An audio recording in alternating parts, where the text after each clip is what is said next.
May ganun, no? Pag umaga. Doon tayo pagka umulan. Magdikdikan. Pag umaga, yung mga hapon, tingin ko naman pag hanggang hating gabi ko, hindi na sila pwede mag-open ng maaga. Walang mapapagod masyadong staff. Parang nakakapagod yung ano nila eh. O gano'n, nakapali doon. Fairness. Gusto ko yung ganung vibe eh. Parang, yung ganyan eh, na nabibili, parang camping na ganyan. Imbis na naka-tent na ganyan ka lang. Parang open space. Para lang shade sa araw. Mas mabilis pa yung shade mo yan. Kaya lang, yun nga, yung tulugan mo. Baka daw tagtapan, baka kasi daw yung tenga niya.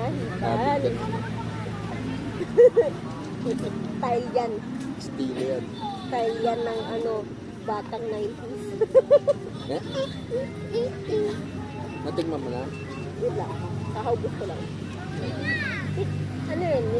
Yun ano ko. Competitive eh. May, ano yun? Kapag kasi. Baka sabihin, napaka, ano tawag. Ito na. Ano yun?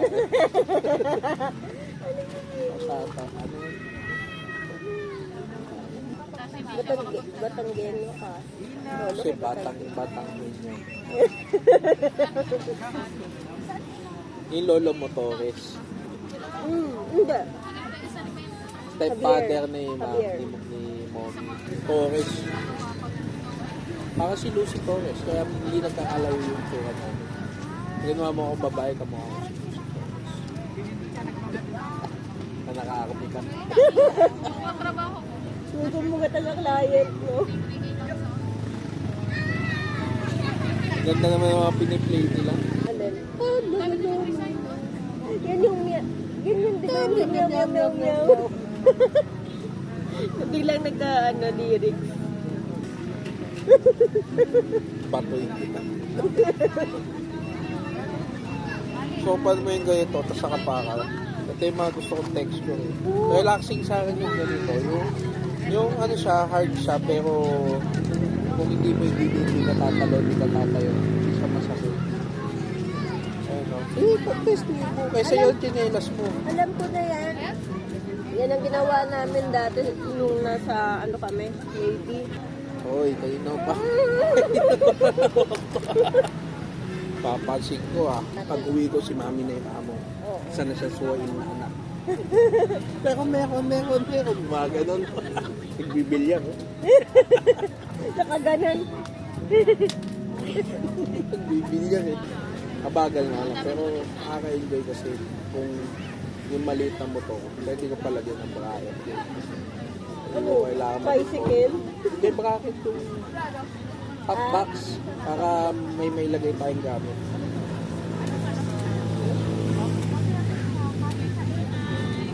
Kasi ayoko lagyan. Bukod sa pangit sa motor, nahihirapan ako sumingit pagka nilagyan ko pa ng top box yung 400cc.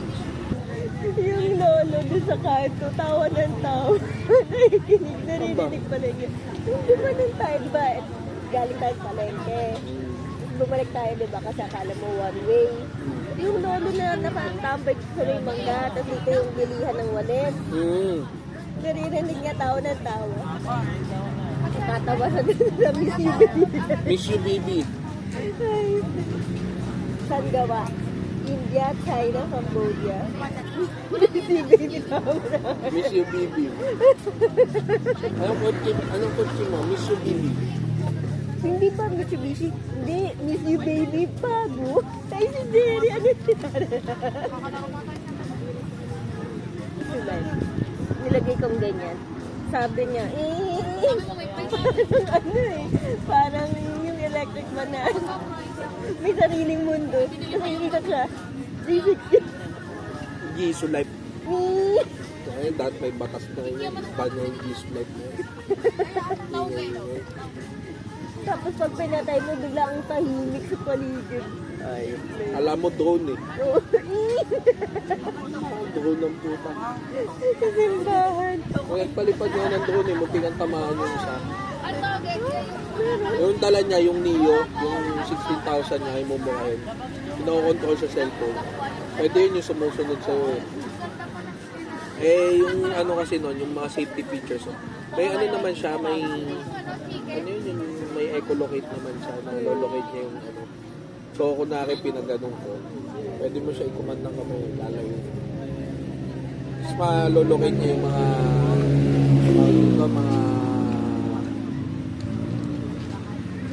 Kaya mo yan. Kuya na lang.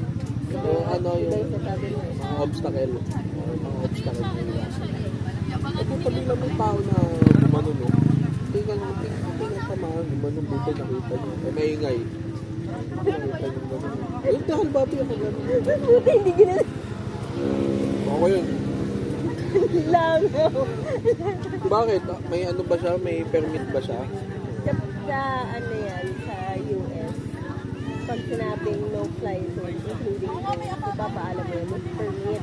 Sa Pilipinas, nagkakaroon lang ng permit kapag let's say sa isang laro, yung mga location. Ako na kaya ako nakagano ako. Tapos nakita ko na, ay puta nakita ko na. Pero gusto ko hindi ko nakita. Hindi na nun. Hindi na mag-aaway lang kayo. Pero ba't mo naman sinira yun? Hindi sinira.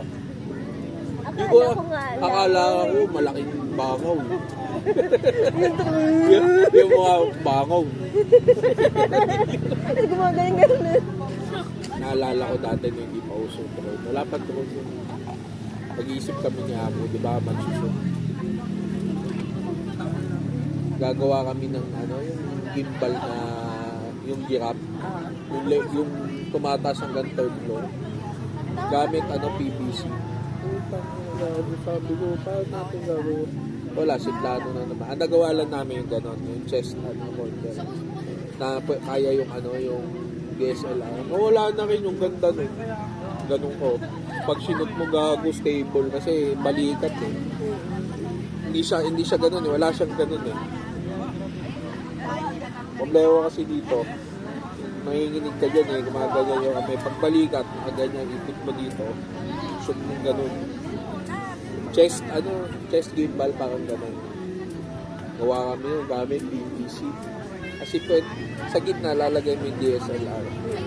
May ano siya yung cold shoe. Tapos agad shoot. Tayo na gusto eh. Sabi ko magpipil ba tayo? Hindi, ano lang tayo magpa-vlog. Kasi ang camera niya nun, yung 7D. Kaya at that time, parang pangalawa yata sa pinakamahal yun. Bukod yun sa ano yung pang video na talaga, 7D. Nakakaano. Ang tanda mo na. Tapos ano, ganoon din yung camera ni Ken, dalawa sila. Binenta nila. Si Teng kasi parang hindi naman maano sa photography. Ano bang hilig talaga nito? Hiking. Ha? Yung ano, yung lumabas-labas. Yung ano, mas backpacker pa si Teng kaya mo. Kasi Ano bang hilig? backpacker. Pero mas ano Mas lang. malupit si Teng. Oo, kasi si Teng nag-organize ng ano yun eh. Backpacking talaga. Yun yung mga grupo niya, yung mga nakilala ko sila. Kasi bangka eh. Yung sa ano, sa Calagwas. Yung Calagwas na inabot nila, blue pa yung tubig. Ngayon green na. Yung ano, yung clear naman siya pero green na. Dati inabot nila yung blue na blue. Tapos pag tumingin ka, parang crystal clear yung water. Napuntahan na kasi ng tao. Napuntahan na, oo. Nung time nila, parang nangingiram pa sila. Oo, nangingiram pa sila ng tao na babiyahe doon kasi walang bumabiyahe talaga doon. Gano'n sila kagaling. Ngayon, Kaya doon niya parang nakilala wala si Teng. Baka nakalimutan ko lang. Kasi ikaw din minsan naaalaw ko tapos hindi ako nakakapagyan. Akay ko be. Akay be.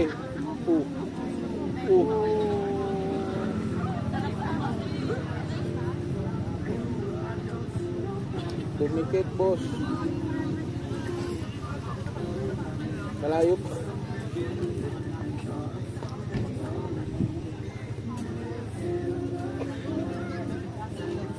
Sabi mo malayo pa. Demonyo ka. Kasi automatic yun. Pag-asawa na. Ikaw ang pagka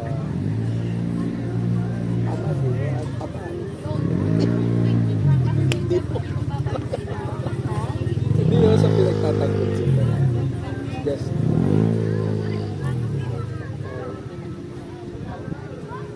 ano eh, di ba minsan napapahamak natin sa isa kasi nagkatama. Oo, negative na naman.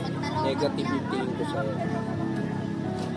Tapos tingin mo, mag-aaway tayo. Ayun, iniwasan ko naman. Kasi ang sa akin, gusto ko lang malaman kasi kasi pass yun eh. Yung sa wala ko. Mabilis.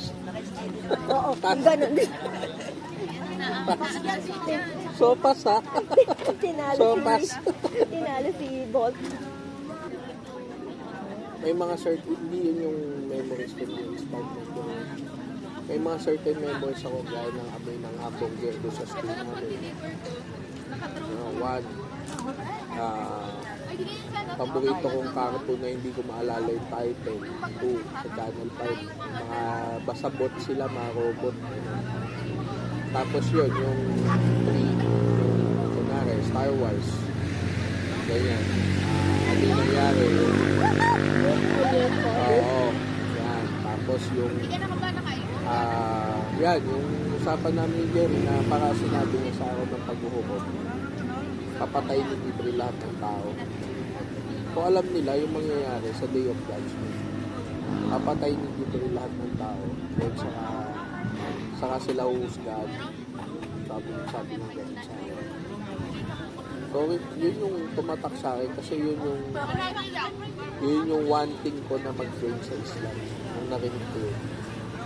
Utang na sabi ko sobrang kompleto nito religion na to. Wala ko naalala. Sabi ni Kuya Don, nagtungit daw si Daddy, bumalik daw ako. Alis, punta daw ako dito, Batangas. Nagbalik daw akong Paranaque. Tapos pagkakasa daw magtungit si Daddy, balik daw akong Batangas. Sabi ko, wow! Bakit? Wala. Trip si Mami sa si Kuya. Bakit masungit mo yung si Daddy? Lagi ko sinasunod. Mabilis kami. Pero sinasabihan na kami ng doktor. Di ba na ER sa recently? Sabi na kami ng Ba may dementia na si Daddy? Wala. Mabilis lang talaga. May lahat kami, society daddy. Lahat kami, may inigil ang ulo. Short fuse kami lahat. Ang nung sinabihan na kami ng doktor na magkaroon lang ng isang beses na magalit lang si Daddy. Heart attack. Ginanon na sa ng doktor.